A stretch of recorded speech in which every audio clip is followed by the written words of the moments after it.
বিভিন্ন কর্মসূচি পালিত হয়েছে এবং এখনও হচ্ছে, যেটা আপনারা দেখেছেন। তো এর মাঝে আবার এক শ্রেণীর মুসলিম পুরুষ ও নারী রয়েছেন যাদের চিন্তা ভাবনা এরকম যে এটা তো শুধুমাত্র একটা প্রস্তাবনা,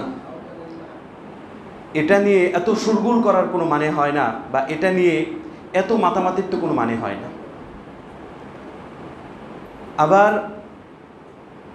আবার অনেকেই এমন রয়েছেন যাদের মনে, আমাদের অনেকের মনেই সে বিষাক্ত কিছু ওয়াসওয়াসা আমাদের মনে জাগ্রত হয়, কিছু কুমন্ত্রণা আমাদের মাঝে উদ্রেক হয় যে ইসলাম কি আসলেই নারীদেরকে বাঁকা চোখে দেখে, ইসলাম কি আসলেই নারীদেরকে তাদের যথাযথ অধিকার প্রদান করেনি, বা বাহ্যিক দৃষ্টিতে বিভিন্ন ক্ষেত্রে মনে হয় যে ইসলাম যেন নারীদেরকে এই ক্ষেত্রে পিছিয়ে রাখতে চেয়েছে।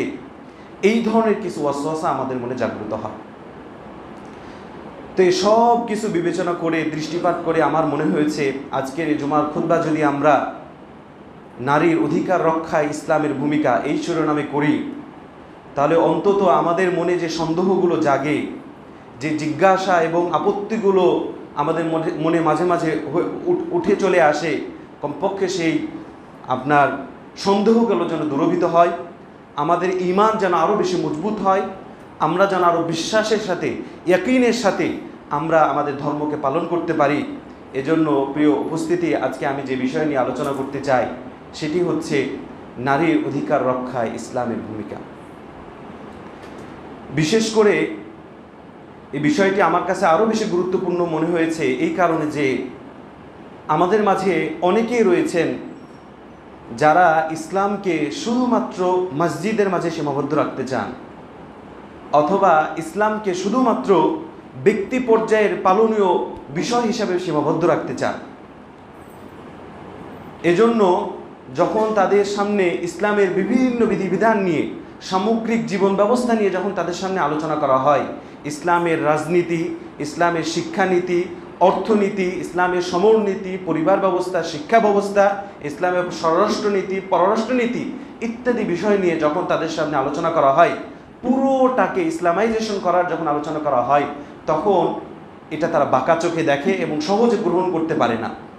এবং তাদের দৃষ্টিতে তখন ইসলামের বিধিবিধানের বিভিন্ন ভুল তাদের চোখের সামনে ফুটে ওঠে যে ইসলাম এই যুগে এসে চলবে না।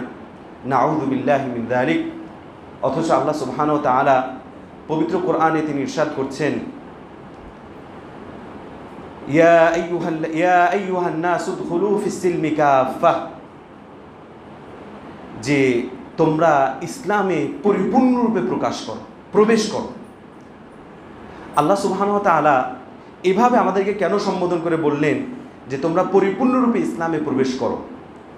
কারণ আমরা ইসলাম পালনের চেষ্টা করি আমাদের সুবিধা অনুযায়ী, আমাদের স্বার্থ অনুযায়ী। কিছু বিধান এমন রয়েছে যেগুলো আমরা পালন করি না।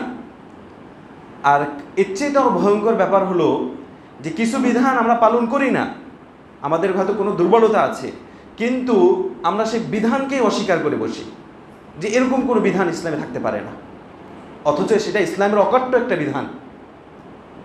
তো এই যে স্বভাবটা, এই স্বভাবটা হচ্ছে ইহুদি নাসারাদের, খ্রিস্টানদের, ইহুদিদের স্বভাব, যাদেরকে আল্লাহ সুবহানাহু ওয়া তাআলা পবিত্র কোরআনের বহু জায়গায় তিনি ক্রোধের পাত্র হিসেবে ঘোষণা করেছেন, এবং যাদেরকে তিনি পথভ্রষ্ট হিসেবে ঘোষণা করে পবিত্র কোরআনে তিনি বলছেন যে আফাতুমিনুনা বিবাদিল কিতাবি ওয়া তাকফুরুনা বিবাদ, যে তোমরা কি কিতাবের কিছু কিছু বিধান তোমরা এর প্রতি ঈমান আনবা, ওয়া তাকফুরুনা বিবাদ, আর যেগুলো তোমাদের স্বার্থের বিপক্ষে যাবে, ওয়া তাকফুরুনা বিবাদ, আর কিছু বিধানকে তোমরা অস্বীকার করবা।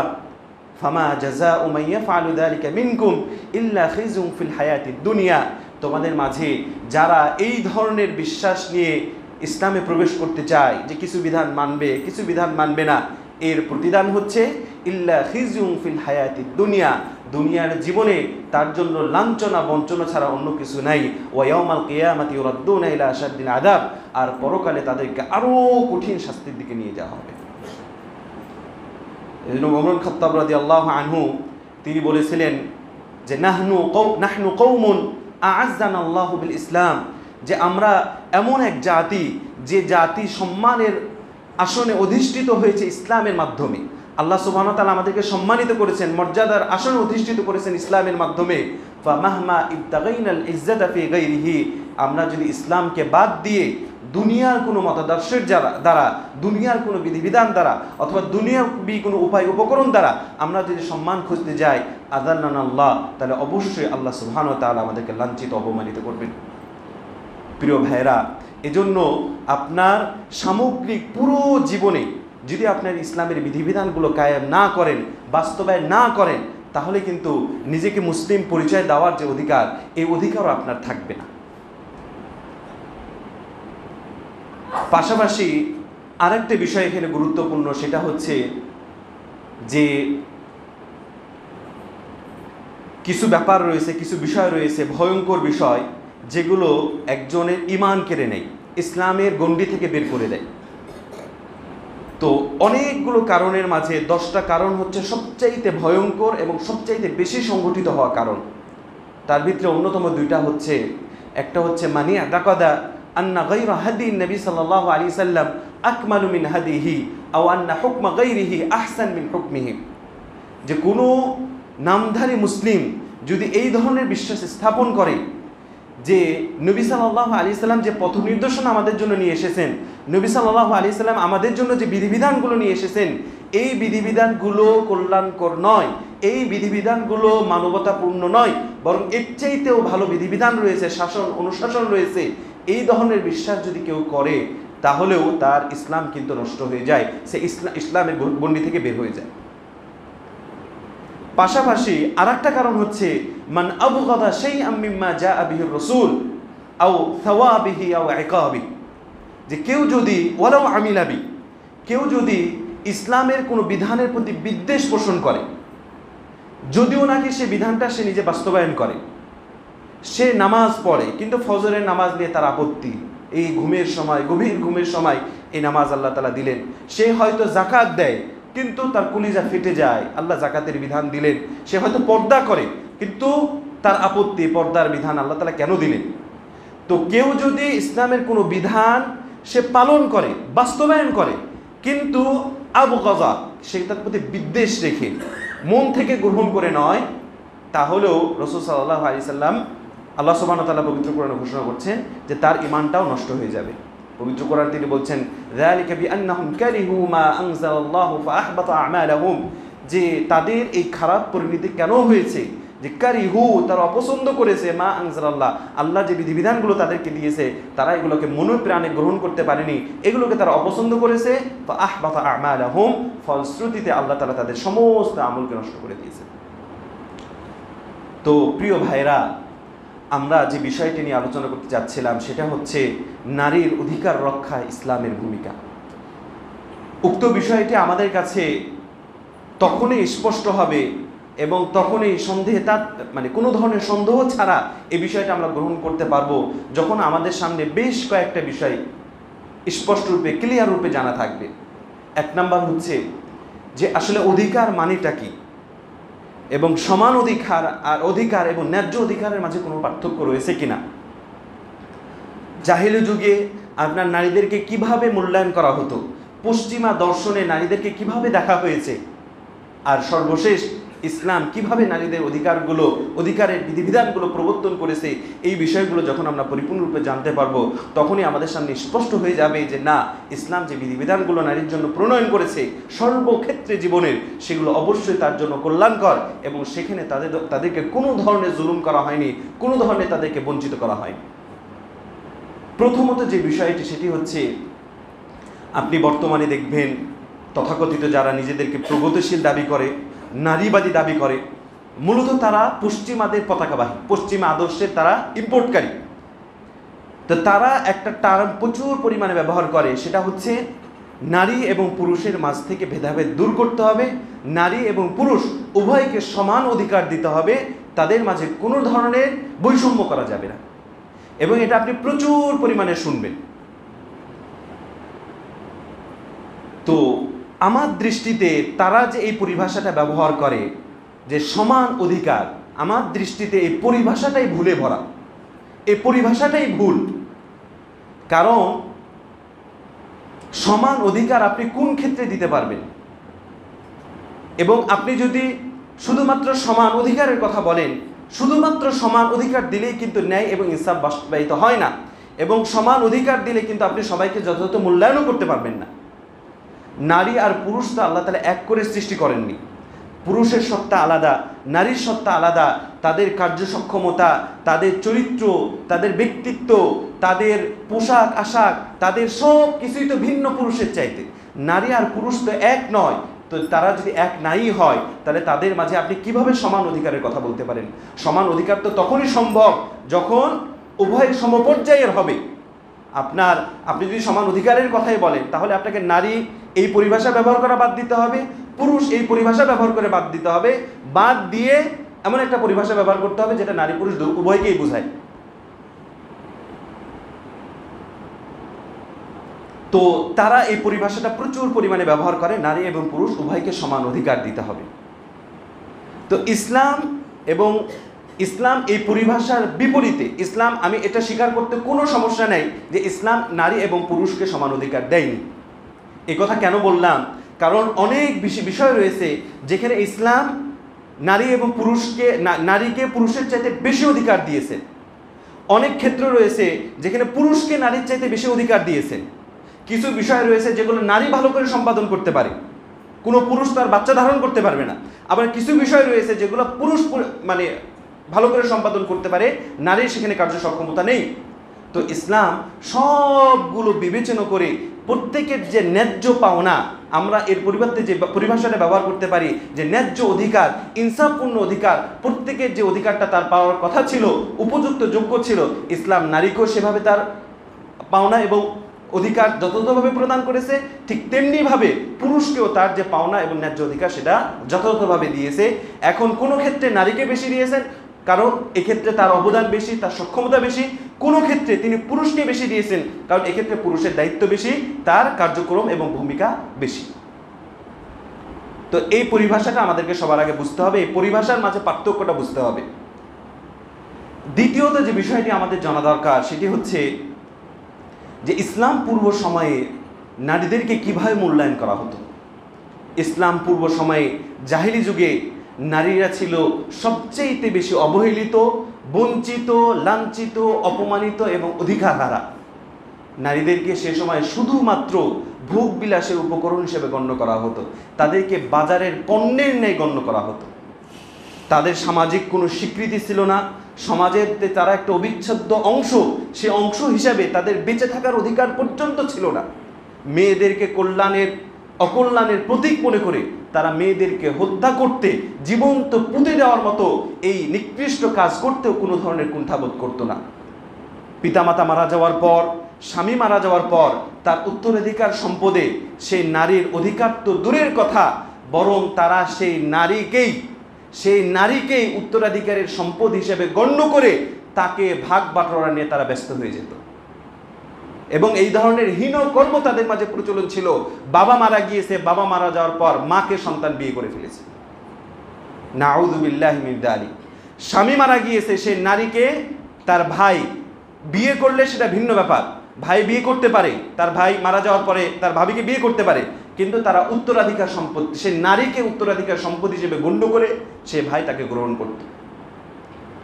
এবং কোনো নারীর স্বামী যখন মারা যেত, মারা যাওয়ার পর তার ইদ্যত পালনের বিধানটা তার কাছে কেমন ছিল এবং কতটা নিকৃষ্ট বা বিকৃত রুচিপূর্ণ কার্যক্রম ছিল যে কোনো স্বামী মারা যাওয়ার পর তার স্ত্রীকে আপনার একটা ছোট্ট আবদ্ধ ঘরে রাখা হতো, নোংরা পোশাক পরানো হতো এবং মানবেতর জীবনযাপন করতো দীর্ঘ 1 বছর যাবত।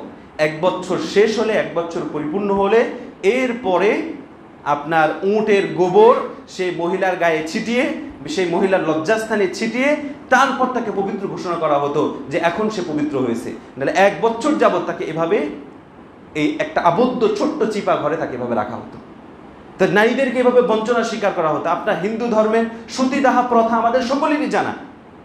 স্বামী মারা গেলে স্বামীর সাথে সাথে স্ত্রীকেও জীবন্ত আপনার পুড়িয়ে ফেলা হতো। এবং জাহিলি যুগে আরও নিকৃষ্ট কার্যক্রম ছিল, তারা দাসীকে মেয়েদেরকে দিয়ে বেশ্যাবৃত্তিক কাজ করাতো এবং সেটা মেয়েদেরকে একটা দাসীকে বিশেষ করে একটা উপার্জনের মাধ্যম হিসেবে তারা গ্রহণ করতো, তাদের বেশ্যাবৃত্তিক কার্যক্রমে জড়িত। তো এভাবে আমরা যদি বলতে চাই অনেক লম্বা এই লিস্ট, নারীদেরকে সেখানে চরমভাবে লাঞ্ছিত করা হতো, চরমভাবে অপমানিত এবং অধিকার করা হতো জাহিলিয়াত যুগে। এমন কোনো সেক্টর ছিল না জীবনে যেখানে তারা লাঞ্ছনার শিকার হয়নি। তো ইসলাম এসে নারীদের এই অধিকারগুলোকে পুনরুজ্জীবিত করেছে, নারীর এই অধিকারগুলোকে ফিরিয়ে নিয়ে এসেছে। আল্লাহ সুবহানাহু ওয়া তাআলা ইসলাম কোন কোন ক্ষেত্রে বা ইসলাম নারীদের জন্য সেই কার্যকরী বা সেই বিধিবিধানগুলো কি দিল, এটা জানার জন্য আমাদেরকে সবার আগে যে বিষয়টা বুঝতে হবে, দেখেন আল্লাহ সুবহানাহু ওয়া তাআলা আমাদেরকে আদম আলাইহিস সালাম, তিনি সবার আগে আদম আলাইহিস সালামকে নিজ হাতে তৈরি করলেন। তৈরি করার পর সে আদমের পাঁজরের বাঁকা হাড্ডি থেকে তিনি হাওয়া আলাইহিস সালামকে সৃষ্টি করলেন। এরপরে তিনি অসংখ্য নর ও নারীকে তিনি সৃষ্টি করলেন, যার ঘোষণা দিয়ে আল্লাহ সুবহানাহু ওয়া তাআলা বলছেন, ইয়া আইয়ুহান নাসু তাকু রাব্বাকুমুল্লাযী খালাকাকুম মিন নাফসিন ওয়াহিদা ওয়া খালাকা মিনহা যাওজাহা ওয়া বাথা মিনহুমা রিজালান কাসীরান ওয়া নিসাআ, যে তোমার ভয়, হে মানুষ সকল তোমরা ভয় করো তোমাদের সেই রবকে যিনি তোমাদেরকে এক নাফস থেকে সৃষ্টি করেছেন, সেই নাফস থেকে তার স্ত্রীকে সৃষ্টি করেছেন। ওয়া বাথা মিনহুমা রিজালান কাসীরান ওয়া নিসাআ, অতঃপর সেই নারী এবং আদম এবং হাওয়ার মাধ্যমে আলাইহিমুস সালাতু ওয়াস সালাম তাদের মাধ্যমে তিনি অসংখ্য নর ও নারীকে দুনিয়াতে ছড়িয়ে দিয়েছেন। সুতরাং মানব সন্তান হিসাবে, আদম সন্তান হিসাবে নারী এবং পুরুষের মাঝে কোনো ধরনের পার্থক্য নেই, তারা সমান মর্যাদার অধিকারী, তারা সকলেই সম্মানিত এবং আশরাফুল মাখলুকাত। আল্লাহ সুবহানাহু ওয়া তাআলা যত সৃষ্টি করেছেন সমস্ত সৃষ্টির মাঝে শ্রেষ্ঠ সৃষ্টি হলো মানব, এবং সে পুরুষ হোক অথবা নারী হোক। আল্লাহ সুবহানাহু ওয়া তাআলা পবিত্র কোরআনে ঘোষণা করছেন যে ওয়ালাকাদ যারানা, সে আয়াতটি হলো ওয়ালাকাদ কাররামনা বানি আদামা ওয়া হামালনাহুম ফিল বাররি ওয়াল বাহর। আল্লাহ সুবহানাহু ওয়া তাআলা বলছেন যে আমি বনু আদমকে সম্মানিত করেছি, ওয়া হামালনাহুম ফিল বাররি ওয়াল বাহর, এবং তাদেরকে আমি ভূপৃষ্ঠে এবং সমুদ্র পৃষ্ঠে চলাচলের ব্যবস্থা করে দিয়েছি। ওয়াফাদ্দালনাহুম আলা কাসীরিম মিম্মান খালাকা তাফদীলা, আলা কাসীরিম মিম্মান খালাকনা তাফদীলা, এবং আমার সৃষ্টির বহু সৃষ্টির উপর আমি তাদেরকে শ্রেষ্ঠত্ব প্রদান করেছি। সুতরাং মানব সন্তান হিসাবে, আদম সন্তান হিসাবে ইসলাম নারী এবং পুরুষ উভয়কে সমান চোখে দিয়েছে, উভয়কে সমান মর্যাদার অধীনে অধিষ্ঠিত করেছে। নারীর বেঁচে থাকার যে অধিকার, এই অধিকার ইসলাম ফিরিয়ে নিয়ে এসেছে। আল্লাহ তাআলা পবিত্র কোরআনে বলছেন যে ওয়াইদা বুশশিরা আহাদুহুম বিল উনসা যাল্লা ওয়াজহুহু মুসওয়াদ্দা ওয়া হুয়া কাযীম, যে যখন তাদের কাউকে আপনার মেয়ে সন্তানের সুসংবাদ দেওয়া হতো, বলা হতো যে তোমার মেয়ে সন্তান জন্মগ্রহণ করেছে, যাল্লা ওয়াজহুহু মুসওয়াদ্দা ওয়া হুয়া কাযীম, আল্লাহ সুবহানাহু ওয়া তাআলা বলছেন তার চেহারা কালো হয়ে যেত, সে চিন্তিত পেরেশানিতে পড়ে যেত। ইয়াতাওয়ারা মিনাল কওমি মিন সুই মা বুশশিরা বিহি, সে কি লোকচক্ষুর আড়ালে চলে যাবে, কারণ এত নিকৃষ্ট একটা সংবাদ তাকে জানানো হলো। আয়ুমসিকুহু আলা হুন, তাকে কি এই লাঞ্ছনা বাঞ্ছনা সহকারে তাকে বাঁচিয়ে রাখবে, আম ইয়াদুসুহু ফিত তুরাব, নাকি তাকে মাটির ভিতরে পুঁতে দিবে। আলা সাআ মা ইয়াহকুমুন, সাবধান, জেনে নাও তাদের এই ফাইসালা, তাদের এই সিদ্ধান্ত কতই না নিকৃষ্ট। তো নারীদের বেঁচে থাকার অধিকার ছিল না, তাদেরকে অকল্যাণের প্রতীক মনে করে জীবন্ত পুঁতে দেওয়া হতো। ইসলাম এসে নারীর এই অধিকারকে ফিরিয়ে নিয়ে এসেছে, তাদের বেঁচে থাকার অধিকারকে ফিরিয়ে নিয়ে এসেছে, এই বিধানের মূলোৎপাটন করেছে। মুগীরা বিন শুবা রাদিয়াল্লাহু আনহু তিনি বলছেন, রাসূল সাল্লাল্লাহু আলাইহি সাল্লাম বলেন, ইন্নাল্লাহ হাররামা আলাইকুম উকুকাল উম্মাহাত, যে আল্লাহ সুবহানাহু ওয়া তাআলা তোমাদের জন্য পিতামাতার মায়ের অবাধ্য হওয়াকে হারাম ঘোষণা করেছেন।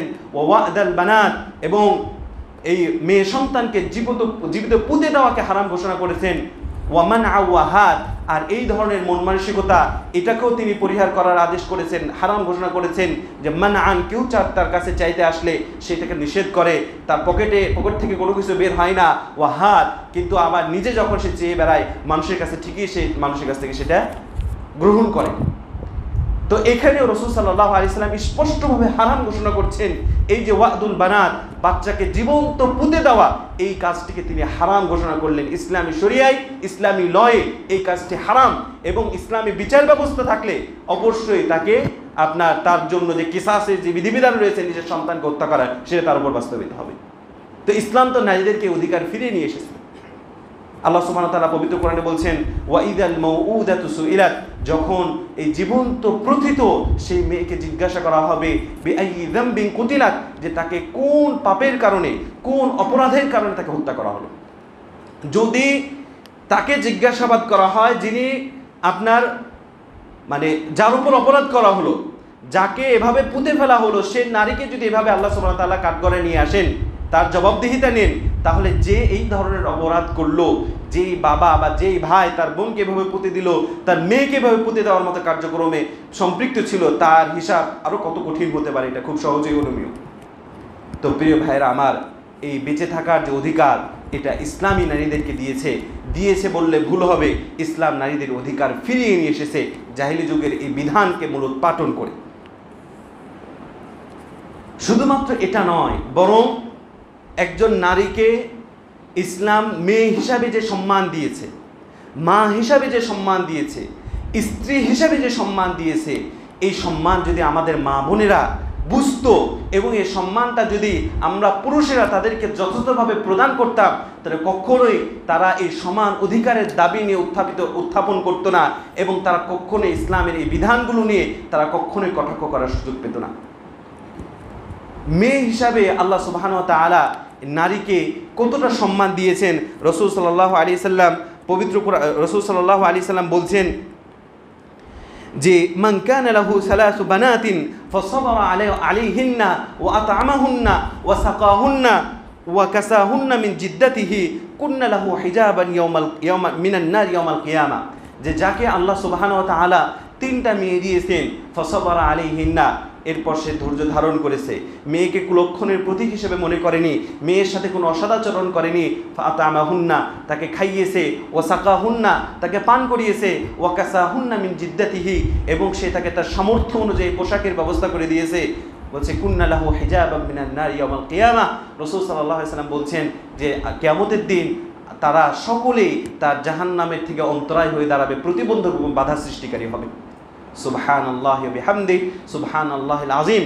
অন্য হাদিসে রাসূল সাল্লাল্লাহু আলাইহি সাল্লাম বলছেন যে মান আলা জারিয়াতাইনি আনা ওয়া হুয়া ফিল জান্নাতি হাকাযা, যে দুইটা সন্তানকে, মেয়ে সন্তানকে লালন পালন করবে, তাদেরকে উত্তমভাবে আদব শিক্ষা দিবে, আমি এবং সে জান্নাতে এইভাবে পাশাপাশি থাকব। সুবহানাল্লাহ। সাহাবারা বলল আল্লাহ রাসূল, প্রথমে রাসূল সাল্লাল্লাহু আলাইহি সাল্লাম তিনজনের কথা বললেন। সাহাবারা বললেন আল্লাহ রাসূল, কেউ যদি দুইজন মেয়েকে লালন পালন করে? রাসূল সাল্লাল্লাহু আলাইহি ওয়াসাল্লাম বলছেন দুইজন মেয়েকে লালন পালন করলেই একই বিধান। পরবর্তীতে সাহাবারা বলছেন যে আমাদের আর লজ্জা আড়ষ্টতা আসলো যে আমরা রাসূল সাল্লাল্লাহু আলাইহি ওয়াসাল্লামকে আর জিজ্ঞাসা করলাম না যে আল্লাহ রাসূল, আমরা কেউ যদি একজন মেয়েকে এইভাবে সঠিকভাবে লালন পালন করতে পারে, সে কি তার জন্য জাহান্নাম থেকে অন্তরায় বাধা হয়ে দাঁড়াবে? সাহাবারা আর জিজ্ঞাসা করলেন না, তবে তারা বলছেন যে যদি আমরা জিজ্ঞাসা করতাম, এই রাসূল সাল্লাল্লাহু আলাইহি ওয়াসাল্লাম বলতেন যে হ্যাঁ, একটা মেয়েকেও যদি কেউ যথাযথভাবে লালন পালন করে, সেই মেয়ে তার জন্য জাহান্নামের বাধা হয়ে দাঁড়াবে, জাহান্নাম হতে অন্তরায় হয়ে দাঁড়াবে। সুবহানাল্লাহি ওয়া বিহামদিহি সুবহানাল্লাহিল আযীম। তো দেখেন রাসূল সাল্লাল্লাহু আলাইহি সাল্লাম এখানে কত সূক্ষ্মভাবে, সংক্ষিপ্তভাবে তিনি শুধু বলে দিলেন যে মেয়েকে, যে দুইটা মেয়েকে সুন্দরভাবে লালন পালন করবে বা তিনটা মেয়েকে সুন্দরভাবে লালন পালন করবে, সূক্ষ্মভাবে তিনি বলে দিলেন। কিন্তু এই ছোট্ট বলার মাধ্যমে, এই ছোট্ট বলার মাঝে তার সে মেয়ের খাওয়া দাওয়া, তার পোশাক আশাক, তার শিক্ষা দীক্ষা, আদব কায়দা, বিয়ে শাদী সব কিছু কিন্তু অন্তর্ভুক্ত হয়ে যায়। পরবর্তীতে আপনার একজন মেয়েকে স্ত্রী হিসাবে আল্লাহ সুবহানাহু ওয়া তাআলা যে মর্যাদা দিয়েছেন, আল্লাহ সুবহানাহু ওয়া তাআলা পবিত্র কোরআনে বলছেন যে ওয়াশিরুহুন্না বিল মারুফ ফাইন কারিহতুমুহুন্না শাইআন ফাইন কারিহতুমুহুন্না ফাআসা আন তাকরাহু শাইআন ওয়া ইয়াজআলাল্লাহু ফীহিন্না খায়রান কাসীরা, যে তোমরা স্ত্রীদের সাথে সদাচরণ করো। আমরা অনেক পুরুষ রয়েছি যারা আপনার স্ত্রীকে মানে নিজেকে মনে করি রাজা আর স্ত্রীকে মনে করি হচ্ছে দাসী বা কাজের চাকরানির মতো মনে করি। তো এখানে বিষয়টা হচ্ছে, কোনো হাজবেন্ড, কোনো স্বামী যদি তার স্ত্রীকে চাকরানি মনে করেন, এতে মূলত কার সম্মান নষ্ট হয়? আমি মনে করি সেই পুরুষের সম্মানই নষ্ট হয়। কারণ একজন চাকরানির জামাই কি হবে? চাকর হবে। পক্ষান্তরে কোনো পুরুষ যদি তার স্ত্রীকে রানীর মতো মনে করে, যে আমার স্ত্রী হচ্ছে রানী, আমার ঘরের রানী, তাহলে তার সম্মান মানে পরোক্ষভাবে তার সম্মানই বৃদ্ধি পাচ্ছে। কারণ না, একজন রানীর জামাই অবশ্যই রাজাই হবে। তো রাসূল সাল্লাল্লাহু আলাইহি সাল্লাম আল্লাহ সুবহানাহু ওয়া তাআলা পবিত্র কোরআনে বলছেন ওয়া আশিরুহুন্না বিল মারুফ, যে তোমরা তাদের সাথে সদাচরণ করো, উত্তম ব্যবহার করো। ফাইন কারিহতুমুহুন্না শাইআন ফাআসা আন তাকরাহু শাইআ ওয়া ইয়াজআলাল্লাহু ফীহি খায়রান কাসীরা, যদি তোমরা তোমাদের স্ত্রীকে অপছন্দ করো, স্ত্রীর কোনো স্বভাব তোমার কাছে খারাপ মনে হয়, তোমার কাছে ভালো না লাগে, ফাআসা আন তাকরাহু শাইআ, হতে পারে যে এমন একটা বিষয় তোমরা অপছন্দ করতেছো, ওয়া ইয়াজআলাল্লাহু ফীহি খায়রান কাসীরা, অথচ আল্লাহ সুবহানাহু ওয়া তাআলা তার মাঝে বহু কল্যাণ রেখেছে। বরং আমরা যদি এই কথা বলি যে বিয়ের বিধান প্রবর্তনের মাধ্যমে ইসলাম নারীদেরকে সম্মানিত এবং মর্যাদাবান করেছে, এই কথা বলাও ভুল হবে না। কারণ আয়েশা রাদিয়াল্লাহু আনহা তিনি বলছেন যে জাহিলি যুগে 4 ধরনের বিয়ে প্রচলিত ছিল। তার মাঝে এক শ্রেণীর বিয়ে যেটা আমাদের সমাজের বিয়ের মতো ছিল এবং এটার পরিমাণ, এটার মানে খুবই হার ছিল খুবই কম। আর বাকি 3 শ্রেণীর যে বিয়ের প্রচলন ছিল সেটা মূলত বিয়ে ছিল না, সেটা ছিল মূলত জিনা ব্যভিচার, সেটা ছিল মূলত বেশ্যাবৃত্তি। তো জাহিলি যুগে মেয়েদের বিয়ের অধিকার পর্যন্ত ছিল না, তাদেরকে সেই পুরুষরা ইচ্ছা মতো তাদেরকে ব্যবহার করতে, উপভোগ করত। তো ইসলাম বিয়ের বিধান প্রবর্তনের মাধ্যমে তাদেরকে বিয়ের অধিকার দেওয়ার মাধ্যমে, সেই রানীর অধিকার দেওয়ার মাধ্যমে অবশ্যই তাদেরকে সম্মানিত এবং মর্যাদার আসনে অধিষ্ঠিত করেছেন। রাসূল সাল্লাল্লাহু আলাইহি সাল্লাম হাদিসের মাঝে ইরশাদ করছেন যে ইস্তাউসু বিন নিসাই খায়রা, যে তোমরা স্ত্রীদের ব্যাপারে আমার এই কল্যাণের উপদেশ তোমরা গ্রহণ করো। ফাইন্নাহুন্না খুলিকনা মিন দিলাইন, আল্লাহ সুবহানাহু ওয়া তাআলা তাদেরকে সৃষ্টি করেছেন বাঁকা হাড্ডি থেকে। ওয়া ইন্না আ'ওয়াজা শাইইন ফিদ দিলাই আ'লা, আর আপনার এই বাঁকা হাড্ডিগুলো, এই পাজরের সবচেয়ে উপরের অংশগুলো হচ্ছে সবচেয়ে বেশি বাঁকা, যেখান থেকে তাদেরকে সৃষ্টি করা হয়েছে। ফাইন যাহাবতা তুকিমাহু, যদি তুমি সেই হাড্ডিকে ঠিক করতে যাও, কাসারতাহু, তাহলে তুমি তাকে ভেঙে ফেলবে। ওয়াইন ইসতামতাআতা বিহা ওয়া বিহা ইয়াওয়াজ, আর যদি তার বাঁকা থাকা অবস্থায় তুমি তার কাছ থেকে উপকার নিতে চাও, তুমি উপকার নিতে পারবে। তো রাসূল সাল্লাল্লাহু আলাইহি সাল্লাম পুরুষদেরকে বলছেন তোমরা ধৈর্য ধারণ করো, নারীদের অধিকার রক্ষা করে বলছেন যে ওরা একটু বাঁকা স্বভাবের, লান তাস্তাকিমা লাকা আলা তারিকা ওয়াহিদা, কখনো তারা এক অবস্থায় থাকবে না। সকালে ঝগড়া লাগবে, আবার বিকালে ঝগড়া লাগবে, আবার রাত্রে ঠিক হবে। সারা জীবন লাউ আহসানতা ইলাইহি তাফাকুল্লাহ, সারা জীবন যদি তার প্রতি ইহসান করা হয়, তার সমস্ত খায়েশাত পূরণ করা হয়, তারপরও সে বলবে আমি তোমার কাছ থেকে কিছু পাইনি। এই ধরনের স্বভাব দিয়ে আল্লাহ তাআলা তাদেরকে সৃষ্টি করেছেন। সুতরাং ইস্তাউসু ফিন নিসাই খায়রা, তোমরা মেয়েদের ব্যাপারে আমার এই কল্যাণের উপদেশ গ্রহণ করো। তাদেরকে সোজা তুমি করতে পারবা না, বরং তারা বাঁকা অবস্থায় থাকা অবস্থায় তুমি তাদের কাছ থেকে যতটুকু পারো তুমি তোমার ইসতামতাআতা বিহা, তুমি তার কাছ থেকে উপকার গ্রহণ করে নাও। তো এখানেও এই হাদিসে রাসূল সাল্লাল্লাহু আলাইহি ওয়াসাল্লাম সূক্ষ্মতার সাথে নারীর অধিকারকে রক্ষা করছেন, নারীকে আরো বেশি সম্মানিত করছেন, পুরুষকে আরো ধৈর্যের উপদেশ দিচ্ছেন। পুরুষের অধিকার তো পরের বিষয়। রাসূল সাল্লাল্লাহু আলাইহি সাল্লাম আরো সূক্ষ্মভাবে বলছেন আকমালুল মুমিনিনা ঈমানান আহসানুহুম খুলুকান, মুমিনদের মাঝে সবচেয়ে বেশি পরিপূর্ণ ঈমানের অধিকারী, যার চরিত্র সবচাইতে ভালো।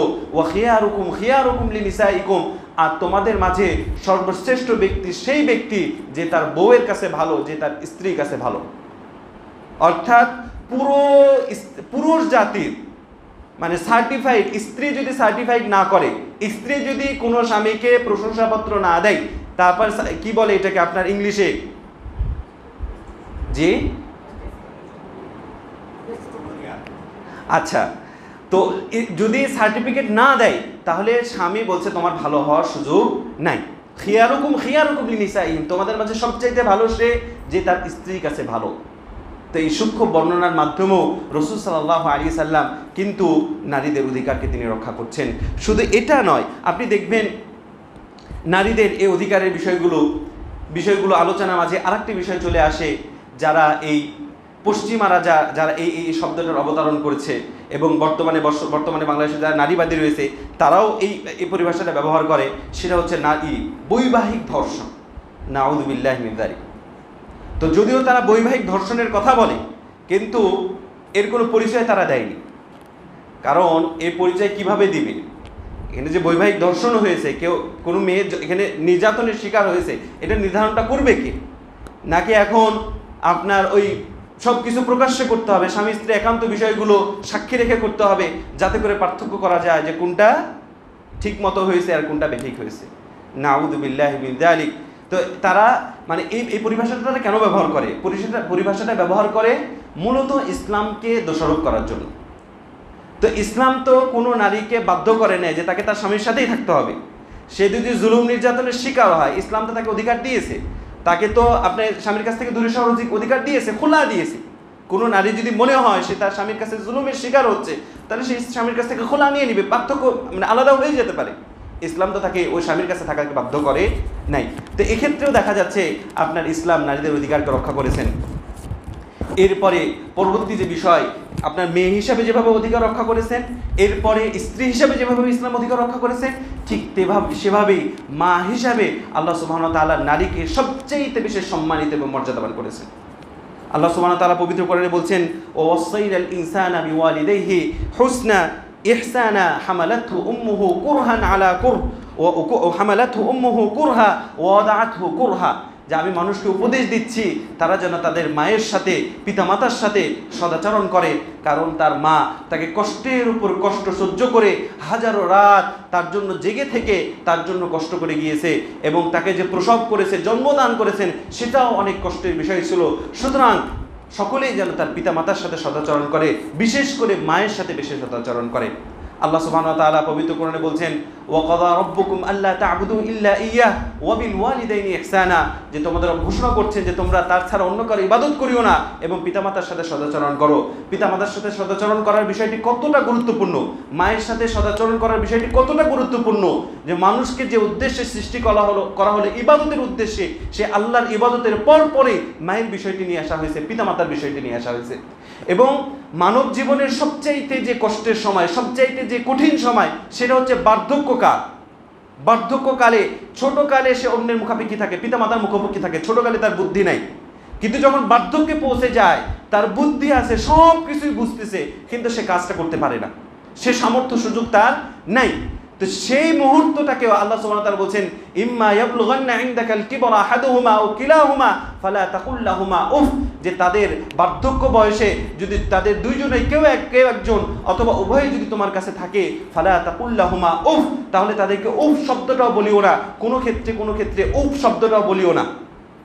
সুবহানাল্লাহ, যদি উফ শব্দ বলতে নিষেধ করা হয়, তাহলে এই বৃদ্ধ মাকে ঝাড়ি দেওয়া, বৃদ্ধ মার প্রতি রাগারাগি করা, তার বিভিন্ন ইচ্ছাকে পূরণ না করা, এগুলো আরও কত কঠিনভাবে হারাম হতে পারে, এটা খুব সহজে অনুমান করা যায়। প্রিয় উপস্থিতি এবং পরিচিত যে হাদিস আপনারা জানেন, রাসূল সাল্লাল্লাহু আলাইহি ওয়াসাল্লামের কাছে আসা একজন সাহাবী এসে বললেন, মান আহাক্কুন নাসি বিহুসনি সাহাবাতি, আল্লাহ রাসূল, আমার সবচেয়ে ভালো আচরণ পাওয়ার উপযুক্ত কে? রাসূল সাল্লাল্লাহু আলাইহি ওয়াসাল্লাম বললেন, উম্মুকা সুম্মা উম্মুকা সুম্মা উম্মুক, তিনবার তিনি বললেন তোমার মা, তোমার মা, তোমার মা। চতুর্থবারে তিনি গিয়ে বললেন যে সুম্মা আবু, অতঃপর হচ্ছে তোমার পিতা। তো এই বার্ধক্যকালের সাথে সম্পৃক্ত নাই, মাকে পুরো জাতির জন্য কতটা সম্মানিত করলেন, পুরো নারী জাতির মাঝে মাকে আল্লাহ সুবহানাহু ওয়া তাআলা কতটা সম্মানিত করলেন। তিনবার মায়ের কথা বললেন, একবার বললেন পুরুষের কথা। আমরা কোনোদিন কোনো পুরুষ তো এই দাবি উঠাই নাই যে কেন নারীকে বেশি এখানে অধিকার দেওয়া হলো, আমাদের পুরুষদেরকে কেন কম অধিকার দেওয়া হলো শরীয়তের দৃষ্টিকোণ থেকে, এরকম তো আমরা কোনোদিন কখনো দাবি করি না। কারণ এই অধিকারটা ন্যায্য অধিকার, মায়ের ত্যাগ তিতিক্ষা বেশি, এই জন্য তাকে তিনবার তার ব্যাপারে বলা হয়েছে। পুরুষেরও ত্যাগ তিতিক্ষা রয়েছে, কিন্তু মায়ের তুলনায় সেটা কম, এই জন্য তাকে একবারের কথা বলা হয়েছে। তো আপনি যখন নাকি এ সকল অধিকারের কথা, নারী অধিকারের কথা, সেই তথাকথিত যারা এই নারীদের অধিকার এর কথা বলে বলে বলে মুখে আওয়াজ তুলে ফেলে, আপনি যখন তাদের সামনে এই বিষয়গুলো আলোচনা করবেন, ইসলাম যে বিভিন্ন সেক্টরে, পারিবারিকভাবে হোক, সামাজিকভাবে হোক, মেয়ে হিসাবে হোক, মা হিসাবে হোক, স্ত্রী হিসাবে হোক, যেই হিসাবেই হোক না কেন, প্রত্যেকটা ক্ষেত্রে ইসলাম নারীদেরকে যে অধিকার দিয়েছে, সে অধিকারের কথাগুলো যখন আপনি তাদের সামনে আলোচনা করবেন, তাদের এটাতে মন ভরবে না, তারা এটাতে সন্তুষ্ট হবে না। কেন? কারণ নারী অধিকার মানে, তাদের সামনে নারী অধিকার মানে নারীদেরকে অবাধে মিলেমিশার সুযোগ করে দিতে হবে। নারী অধিকার মানে তাদের কাছে তাদেরকে বেশ্যাবৃত্তির লাইসেন্স দিতে হবে। নারী অধিকার মানে তাদেরকে ঘরে রাখা যাবে না। নারী অধিকার মানে তাদেরকে স্বামীর গোলামি থেকে মুক্ত করতে হবে। নাউযুবিল্লাহি মিন যালিক।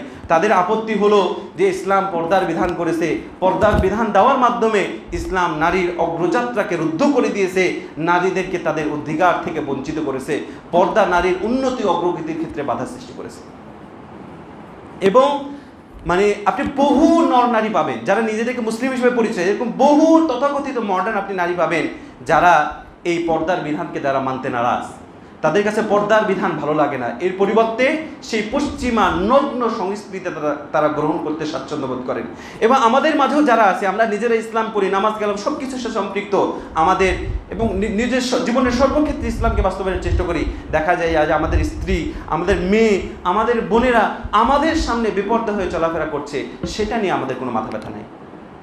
রাসূল সাল্লাল্লাহু আলাইহি সাল্লাম হাদিসের মাঝে খুব কঠিন করে বলছেন যে এরা হচ্ছে দায়ুস, এরা হচ্ছে দায়ুস, অক্ষম পুরুষ, এরা হচ্ছে ব্যক্তিত্বহীন, আত্মমর্যাদাহীন পুরুষ, যারা তার পরিবারের মাঝে এরকম নোংরামি কাজের স্বীকৃতি প্রদান করে, পর্দাহীনতাকে স্বীকৃতি প্রদান করে। প্রিয় ভাইরা আমার, পর্দা নারীর রক্ষা কবচ। পর্দার মাধ্যমে আল্লাহ সুবহানাহু ওয়া তাআলা নারীর সম্মানকে আরও বেশি বৃদ্ধি করেছে। এবং সবচেয়ে গুরুত্বপূর্ণ কথা হলো যে ইসলাম নারীর পর্দার আগে পুরুষের পর্দার কথা বলেছে। তিনি পবিত্র আল্লাহ সুবহানাহু ওয়া তাআলা পবিত্র কোরআনে বলছেন, কুল্লিল মুমিনিনা ইয়াগুদ্দু মিন আবসারিহিম, আপনি মুমিনদেরকে বলে দিন তারা যেন তাদের দৃষ্টিকে অর্ধনমিত করে, ওয়া ইয়াহফাযু ফুরুজাহুম, এবং তাদের লজ্জাস্থানে হেফাজত করে। এই বিধান দেওয়ার পরে পরবর্তীতে তিনি নারীদের পর্দার যে বিধানগুলো রয়েছে সেই বিধান দিলেন। একবার আপনার মুফতি ইসমাইল মিঙ্ক, উনি মদিনা ভার্সিটি থেকে পড়াশোনা করা, ওনাকে জিজ্ঞাসা, একজন খ্রিস্টান নারী তাকে জিজ্ঞাসা করেছিল যে যে আপনারা তো আপনাদের শরিয়ায়, আপনাদের কোরআনে পর্দার বিধান দেওয়া হয়েছে, যে পর্দার বিধানের মাধ্যমে নারীদেরকে এভাবে অপমানিত করা হয়েছে, নারীদের অধিকারকে লাঞ্ছিত করা হয়েছে। তো তিনি তাকে কোনো কোরআন এবং হাদিস দিয়ে উত্তর দেননি, কিন্তু যুক্তি দিয়ে উত্তর দিয়েছেন। বলছে, আপনি খ্রিস্টান ধর্ম পালন করেন না? বলছে হ্যাঁ। সেই নারী বলতেছে হ্যাঁ। তো বললো যে যে আমরা যদিও নাকি খ্রিস্টান না, আমরা মুসলিম, কিন্তু আমরা আপনাদের চাইতে আপনাদের মারিয়াম আলাইহিস সালামকে বেশি অনুসরণ করি। কারণ খ্রিস্টানরা মারিয়াম আলাইহিস সালাম, তারা তো মেরি বলে, তারা যে একটা প্রতিকৃতি, ঈসা আলাইহিস সালাম এবং মারিয়াম আলাইহিস সালামের যে প্রতিকৃতি তারা মানে প্রতিকৃতি করেছে, সেই প্রতিকৃতির মাঝে আপনার মারিয়াম আলাইহিস সালাম সুন্দর করে পোশাক পরে রয়েছে, তার শুধুমাত্র চেহারাটা খোলা রয়েছে, শালীন পোশাকে রয়েছে। তো মুফতি ইসমাইল মুঙ্ক বললেন যে আমরা অবশ্যই আপনাদের চাইতে বেশি আপনার এই মারিয়াম আলাইহিস সালামকে অনুসরণ করি। এটা বলার পরে তিনি আবার সেই নারীকে পাল্টা প্রশ্ন করলেন যে আপনি কি আপনার আজকের অনুষ্ঠানে এসেছেন, কোনো টাকা পয়সা নিয়ে আসেন নাই? বললো হ্যাঁ নিয়ে এসেছি। বলছি সেটা কোথায় রেখেছেন? তো নারী বললো যে আমার এই যে ব্যাগ আছে, ব্যাগের ভিতরে একটা ছোট্ট পকেট আছে, সে পকেটের ভিতরে একটা ব্যাগ আছে, ওর ভিতরে টাকাটা রেখেছে। তো বললো এত ভিতরে কেন রাখতে গেলে? টাকা তো বাইরে রাখলেই হতো, আপনি এটা আপনার শরীরের সাথে পিন আপ করে রেখে দিতেন বা কোনোভাবে লাগিয়ে রেখে দিতেন। বললেন যে না, এটা মূল্যবান সম্পদ, মূল্যবান সম্পদ এভাবে রাখা যায় না, রাখলে তো মানুষ এভাবে নিয়ে নেবে। তো মুফতি ইসমাইল মিঙ্ক তখন উত্তর দিলেন যে আমাদের ইসলামও নারীদেরকে এভাবে মূল্যবান সম্পদ মনে করে, মূল্যবান বস্তু মনে করে, সেই হিসাবে তাদেরকে এভাবে পর্দার বিধান দিয়েছে। সুবহানাল্লাহ। এই জন্য রাসূল সাল্লাল্লাহু আলাইহি সাল্লাম বলছেন যে আদ-দুনিয়া কুল্লুহা মাতা ওয়া খায়রু মাতা'id দুনিয়া আল মারআ আস-সালিহা, যে পুরো দুনিয়া হচ্ছে মানে পুরো দুনিয়ার সব কিছুই হচ্ছে দামি সম্পদ, কিন্তু খায়রু মাতা'id দুনিয়া আল মারআ আস-সালিহা, পুরো দুনিয়ার মাঝে সবচেয়ে দামি সম্পদ হলো একজন সৎ নারী। তো ইসলাম নারীদেরকে পর্দার এই বিধান দিয়ে বরং তাদের যে সম্মান এবং যে মর্যাদা রয়েছে এটা আরও বেশি বৃদ্ধি করেছে। দামি সম্পদ কখনো প্রকাশ্যে থাকে না, মানুষ স্বর্ণালঙ্কার এটা মানে মানুষ গচ্ছিত তার ওই সিন্দুকের মাঝে রাখে অথবা ব্যাংকালে লকারে গিয়ে রাখে, টাকা পয়সা নিয়ে হাতে নিয়ে ঘুরে বেড়ায় না লাখ লাখ টাকা, তার দামি সম্পদ সেটাকে সুন্দরভাবে সুরক্ষিত রাখে। তো ইসলাম সেই দৃষ্টিকোণ থেকে নারীদেরকে এভাবে পর্দার বিধান দিয়েছেন। এবং এখন যদি এমন হয় যে আপনার নগ্নতা বা এরকম পর্দাহীনতা যদি আপনার আধুনিকতা হয় আর পর্দার বিধান যদি সেকেলে বিধান হয়, তাহলে তো সবচেয়ে বেশি আধুনিক হওয়ার কথা হচ্ছে সেই কুকুরদের আধুনিক হওয়ার কথা। কারণ কুকুর যেভাবে ল্যাজ উঁচিয়ে থাকে এবং যেভাবে তার অঙ্গ প্রত্যঙ্গ প্রদর্শন করে এবং যেভাবে লোকচক্ষুর সামনে সে তাদের বিশেষ সময় পার করে, তো সেই হিসেবে তারা তো বেশি সবচেয়ে সম্মানিত হওয়ার কথা বা সবচেয়ে আধুনিক হওয়ার কথা। যদি তাদের কথা অনুযায়ী আপনার এ সকল আপনার পর্দাহীনতা আর বেপর্দা হয়ে চলাফেরা করা, নগ্ন হয়ে চলাফেরা করা, এটা যদি আপনার আধুনিকতা এবং আপনার স্মার্টনেসের মাধ্যম হয়, তাহলে কুকুর সবচেয়ে বেশি সম্মানিত হওয়ার কথা। নাউযু বিল্লাহি মিন যালিক। প্রিয় ভাইয়েরা আমার, তো এ সকল মূলত যারা এই নারীর অধিকারের কথা বলে, মূলত তারা এই নারী অধিকারের কথা বলে নারীদেরকে সেই জাহিলি যুগে যেভাবে পণ্যের মতো বিক্রি করা হতো, পণ্যের দৃষ্টিকোণ থেকে দেখা হতো, শুধুমাত্র উপভোগের দৃষ্টিকোণ থেকে দেখা হতো, তারাও চাচ্ছে যে নারীদেরকে সেই স্তরে নিয়ে যেতে। আপনি দেখবেন যে রাস্তায় বের হলে দেখবেন রাস্তার মোড়ে মোড়ে অলি গলিতে বিশাল বড় বড় আপনার বোর্ড, সে বোর্ডে সুন্দরী অর্ধনগ্ন রমণীর ছবি। কেন সে ছবি টাঙ্গানো হয়েছে? ওই নারী কোনো এক পোশাক পরে আছে, অথবা নারী কোনো জুতা পরে আছে, অথবা তার হাতে কোনো আপনার কোম্পানির প্রোডাক্ট নিয়ে আসে, সে প্রোডাকশনের অ্যাড দিচ্ছে। তো যদি মানে আপনার প্রোডাক্টের প্রচার করতেই হয়, তাহলে আপনি একটা পোশাকের জায়গায় যদি আরও 10টা পোশাক দিতেন সেই আপনার বোর্ডে, তাহলে তো মানুষ জানতো যে এত এত ডিজাইন রয়েছে। আপনি একটা জুতার জায়গায় যে আরও কয়েকটা, সেই নারীর ছবি না দিয়ে আরও কয়েকটা জুতার ডিজাইন সেখানে দেওয়া হতো, তাহলে কমপক্ষে গ্রাহকরা জানতো যে এই ধরনের জুতাগুলো রয়েছে।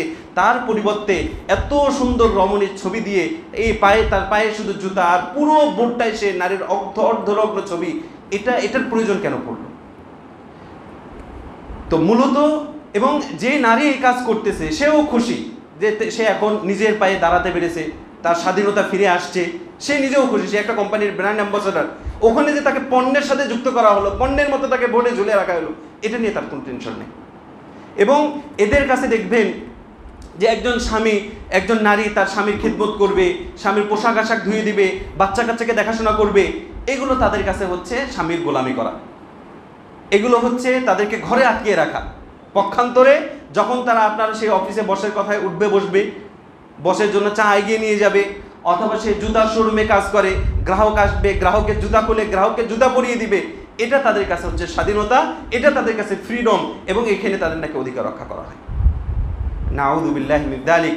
মূলত এই পশ্চিমারা যারা রয়েছে এবং তাদের পতাকা বাংলাদেশে আমাদের যারা বহন করছে, সে তথাকথিত নারী সমাজ, তারা মূলত নারীদেরকে সেই জাহিলি যুগে যেভাবে তাদের অবস্থান ছিল, সে পণ্য হিসেবে গণ্য করা হতো, সে অবস্থানের দিকে নিয়ে যেতে চায়।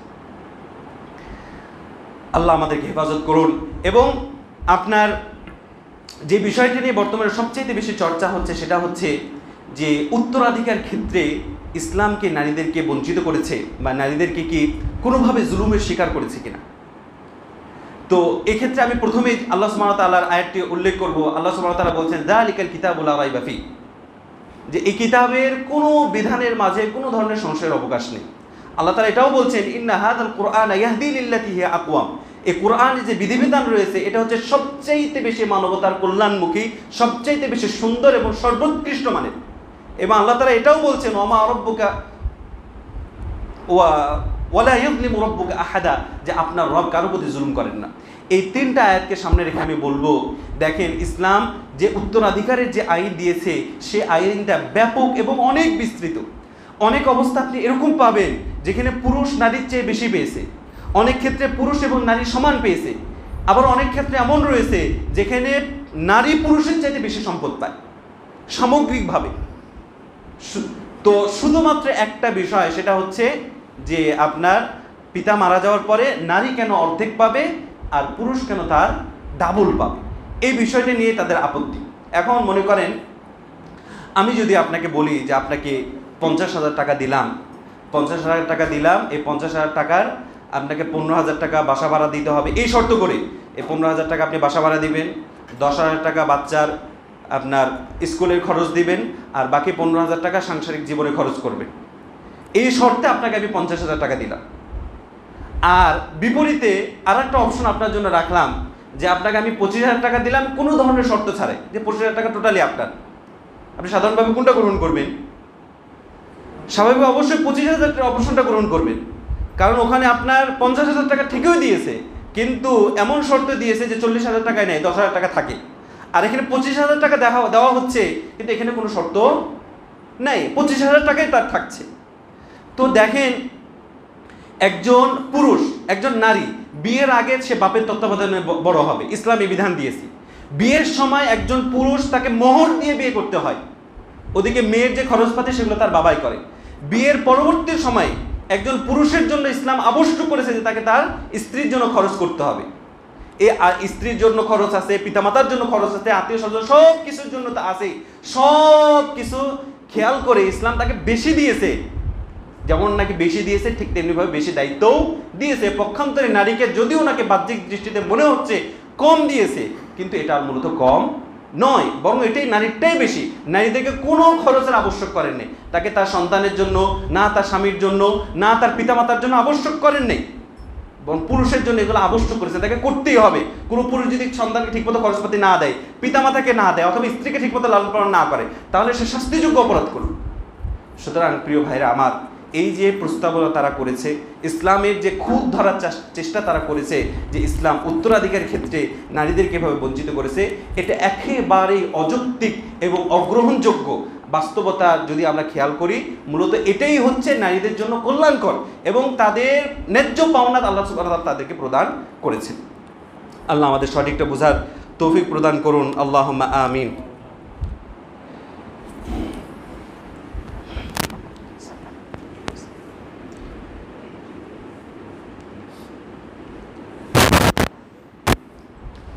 আলহামদুলিল্লাহি রাব্বিল আলামিন, আল্লাহুম্মা সাল্লি ওয়া সাল্লিম আলা নাবিয়িনা মুহাম্মদ ওয়া আলা আলিহি ওয়া সাহবিহি ওয়া মান তাবিআহুম বিইহসানিন ইলা ইয়াউমিদ্দিন, আম্মা বাদ।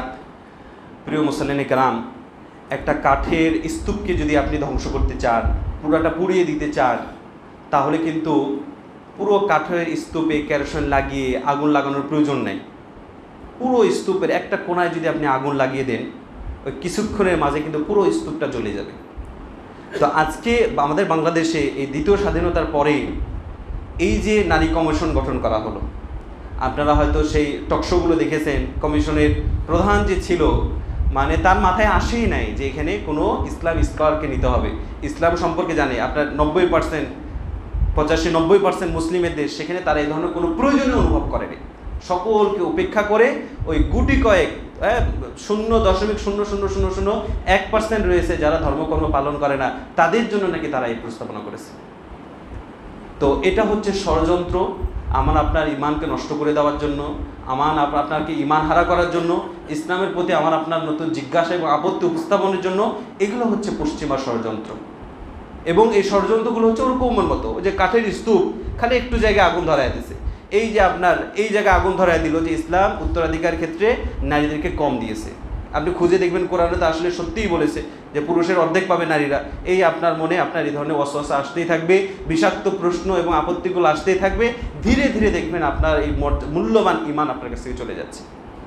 এজন্য এ সকল বিষয়ে যেগুলো আলোচনা সাপেক্ষ এবং যেগুলো বোঝার রয়েছে, সেগুলো আমাদের গ্রহণ করার ক্ষেত্রে এবং সেগুলোর ব্যাপারে আপত্তি তোলার আগে আমাদের নিজের ইমানকে আরও বেশি মজবুত করতে হবে, আরও বেশি শক্তিশালী করে এরপরে এগুলোকে একদম হটিয়ে দিতে হবে। শয়তান বিভিন্ন ওয়াসওয়াসা আপনাকে দিবে, স্বয়ং আল্লাহর ব্যাপারে ওয়াসওয়াসা দিবে। আর রাসূল সাল্লাল্লাহু আলাইহি ওয়াসাল্লাম বলছে যে শয়তান কারো কাছে আসে, এসে বলে যে এটা কে সৃষ্টি করেছে, এটা কে সৃষ্টি করেছে, এটা কে সৃষ্টি করেছে। শেষ পর্যন্ত সে মনের ভিতরে এরকম চিন্তা ধারণা নিয়ে আসে যে আল্লাহকে তাহলে কে সৃষ্টি করবে। তো আল্লাহ সুবহানাহু ওয়া তাআলা, রাসূল সাল্লাল্লাহু আলাইহি ওয়াসাল্লাম বলছেন যে এরকম হলে সে যেন বাম দিকে থুতু ফেলে এবং কালিমাতু শাহাদা যেন সে পাঠ করে, আউযুবিল্লাহ সে যেন পাঠ করে। তো এরকম অনেক ওয়াসওয়াসা ইসলামের সূত্ররা বসে নেই, তারা বিভিন্নভাবে আপনাকে ওয়াসওয়াসা দেওয়ার চেষ্টা করবে। নাস্তিকরা রয়েছে বাংলাদেশে, তারা চেষ্টা করবে। এগুলোকে আপনাকে জেনে শুনে গ্রহণ করতে হবে এবং প্রচার করতে হবে। আল্লাহ আমাদেরকে সঠিকের উপর থাকার তৌফিক প্রদান করুন, আল্লাহুম্মা আমিন। সর্বশেষ আমি যে কথাটি বলতে চাই, দেখেন, নারী এবং পুরুষ উভয়ের পারস্পরিক সহায়তার মাধ্যমে ইসলামী সমাজ গড়ে ওঠে। নারী এবং পুরুষকে ইসলাম বিপরীতমুখী করে দাঁড় করেন নাই। আল্লাহ নারীকে এই জন্য সৃষ্টি করেন না যে সে পুরুষের গোলামি করবে, আবার পুরুষকেও সৃষ্টি করেন না এই কারণে যে সে নারীর গোলামি করবে, বরং প্রত্যেকের স্বতন্ত্র একটা সত্য রয়েছে, আলাদা ব্যক্তিত্ব রয়েছে।